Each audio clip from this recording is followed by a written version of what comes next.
Could I tell you that Iran? Indeed, the grand narrative of prophecy in the Bible and global events heavily reference the current country of Iran. What if I told you that Iran, known as Persia in historical times, was not merely another empire, but a country specially called in prophecy to determine the future of God's chosen people? Often when people think of the Bible, they think of Israel, Egypt, and Babylon. In this video, we'll examine how the Bible reveals the origin of the Iranian people, their rise to power, and their central role in shaping both the Old Testament and prophecies of the future. Iran's biblical origin story is more fascinating than you may realize, spanning from the lineage of Noah to the reign of Cyrus the Great. However, the most startling revelation is that God used Persia, a nation of pagan kings, to deliver Israel, rebuild the temple, and fulfill prophecies that were spoken centuries before they came to pass. Hold on tight, because what you're going to discover will alter your perspective. Iran is a country in the modern world, but it also plays a significant role in God's plan for the world to comprehend its biblical roots. We must go back to the story of Noah and his descendants after the great flood. Noah's 3 sons, Shem, Ham, and Japheth, became the ancestors of all the nations of the earth. According to the Table of Nations in Genesis 10, one of Japheth's sons was Mahdi, the progenitor of the Mess. The Mess would later become closely associated with the Persians, and together they formed the foundation of the Meo Persian Empire, one of the most powerful empires in world history. Mahdi's descendants, the Ms, settled in the region that would become modern-day Iran. The Persians, emerging from the same geographical area, would rise to prominence later, but both groups shared a common Iranian ancestry. So according to the Bible, the ancestors of the Iranians come from Japheth through Mahdi, which places the Iranian people in the biblical narrative from the very beginning of post-EF flood history. This connection links the Iranian people to one of the oldest genealogies in the Bible and sets the stage for their significant role in the history of God's people. Fast forward several centuries, and we find the rise of Persia, a kingdom that would play a crucial role in the biblical narrative. The Medes and Persians formed an alliance under the leadership of Cyrus the Great, who founded the Aeonid Empire, also known as the First Persian Empire. At its height, the Persian Empire stretched from the Indus River to North Africa, encompassing many of the major regions mentioned in the Bible, including Israel, Babylon, and Egypt. However, the significance of Persia is found in how God used it to carry out his promises to the Israelites. In 586 BC, the Babylonian Empire, led by King Nebuchadnezzar, conquered Jerusalem, destroyed the temple, and exiled the people of Judah. As Jeremiah had predicted, the Israelites were held captive in Babylon for 70 years, until Cyrus the Great, a Persian king, overthrew Babylon in 539 BC, and everything changed. Cyrus gives the Israelites permission to return to their homeland and rebuild the temple in Jerusalem at the beginning of the book of Ezra. This event is documented in Ezra 1-4, where Cyrus states that the Lord, the God of heaven, has given me all the kingdoms of the earth and designated me to construct a temple for him in Jerusalem, Judah. More than a century ago, the prophet Isaiah identified Cyrus, a heathen king, as the one who would fulfill God's plan to redeem Israel. One of the most incredible events in biblical history occurred when Persia, a country outside of God's covenant, became the means of God's redemption for his people. Isaiah 44:28-45:1. This marked a significant turning point for Israel and demonstrated the pivotal role Persia played in God's divine plan. One of the most noteworthy aspects of the biblical legacy of Persia is Cyrus the Great's part in Isaiah 44:28. More than 150 years before Cyrus was born, God called him by name in Isaiah 451, describing him as his shepherd who would carry out God's purposes. Cyrus is even called God's anointed, a term typically given to Israelite kings. God's sovereignty and his capacity to utilize anybody, even those outside of his covenant people, to carry out his purpose are the reasons why a foreign pagan king may be referred to as God's anointed. Cyrus's proclamation permitting the Jews to rebuild the temple was a prophetic fulfillment as well as a political one. The 70-year Babylonian captivity was predicted by the prophet Jeremiah.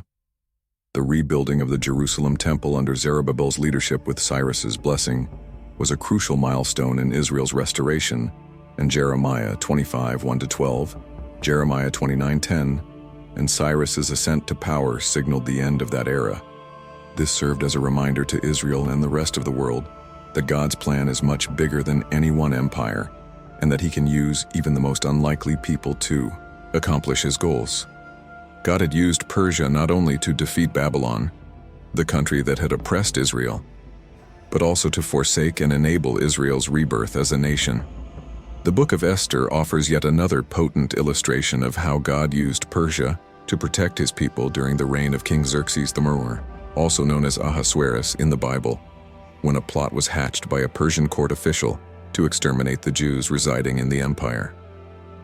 Persia's role in biblical history extends beyond Cyrus and the reconstruction of the temple.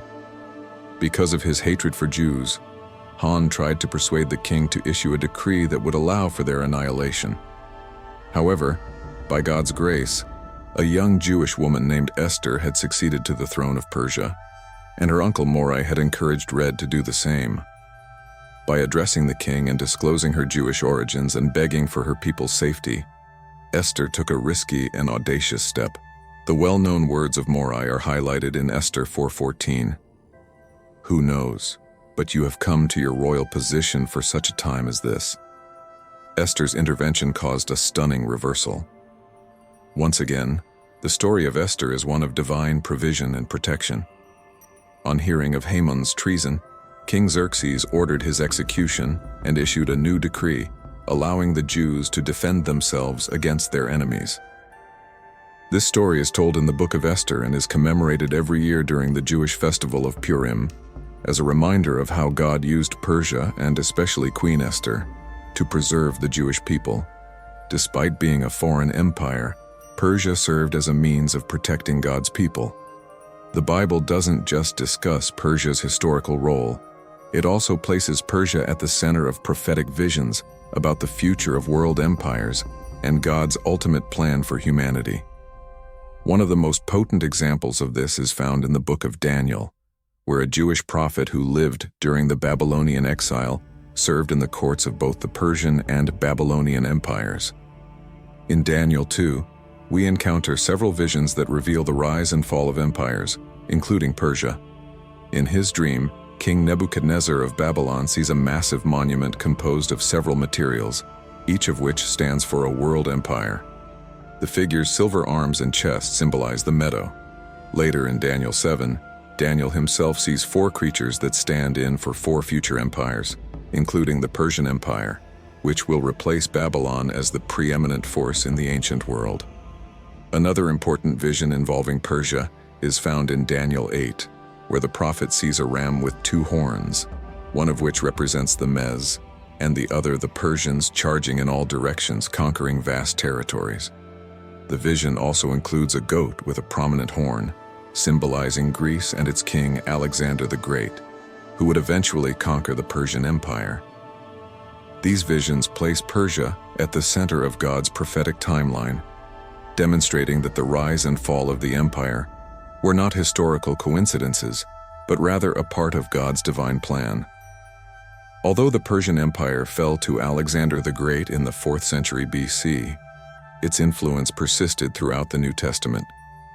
By the time of Jesus' birth, the Persian Empire had been supplanted by the Greek and later Roman empires, but the legacy of Persian culture, governance, and administration left a lasting impact on the ancient world.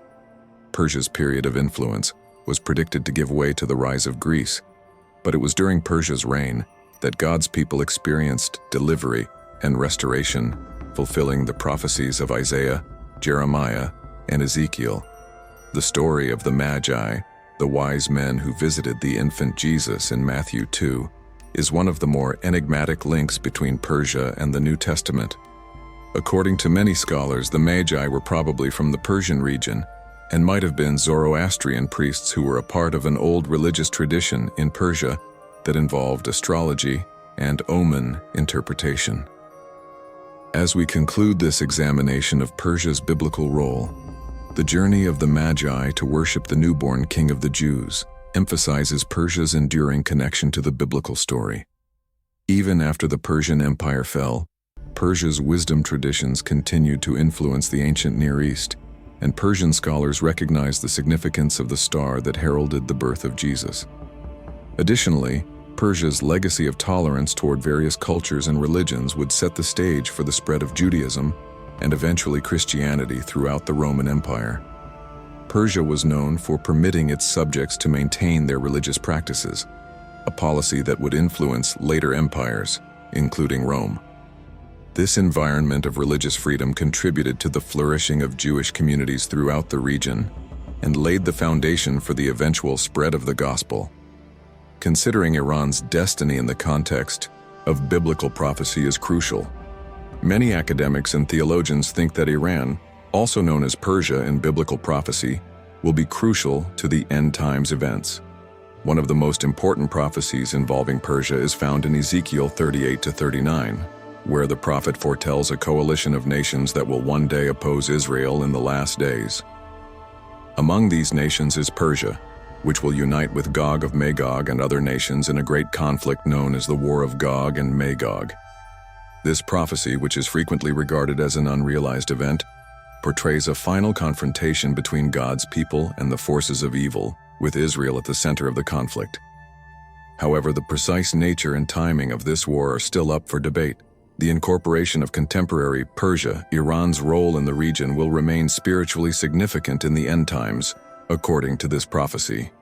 Furthermore, Daniel's predictions on the establishment and dissolution of empires, especially Persian ones, allude to a larger subject of God's dominion over all nations. Biblical prophecies about Persia show that no empire, no matter how strong, can exist without of God's authority. God establishes nations and destroys them in accordance with his divine purpose. As we observe current Middle Eastern developments, such as the hostilities between Israel and Iran, it's critical to keep in mind that these incidents are a part of a much bigger narrative that started in the Bible and will end with God's promises being fulfilled. The modern-day story of Persia. From the descendants of Japheth through Mede to the ascent of Cyrus the Great, Iran is one of the most striking instances in the Bible of how God can work through even the most improbable nations to accomplish his divine goals. From Israel's restoration until the Book of Esther's preservation of the Jewish people, Persia was essential to biblical history, but its importance goes beyond its historical relevance. The prophecies of Daniel, Isaiah, and Ezekiel serve as a reminder that God had a greater purpose for Persia, one that extended beyond the countries of the past to include those of the future. Iran's position in biblical prophecy indicates that it will continue to play a part in the events that are leading up to the end of the world. When we examine the contemporary world, in particular the tensions between Israel and Iran, approaching these occurrences from a biblical perspective is crucial. Because God is ruler over all nations, every kingdom, empire, and leader is a part of his plan. God may utilize even foreign governments to carry out his promises and accomplish his ultimate plan for salvation, as demonstrated by the story of Persia. Iran, once Persia, still has a significant impact on world affairs today, and its relationship to the Bible serves as a reminder that history is about more than just the rise and fall of empires. It is also about the realization of God's purpose for the world's and his people's redemption.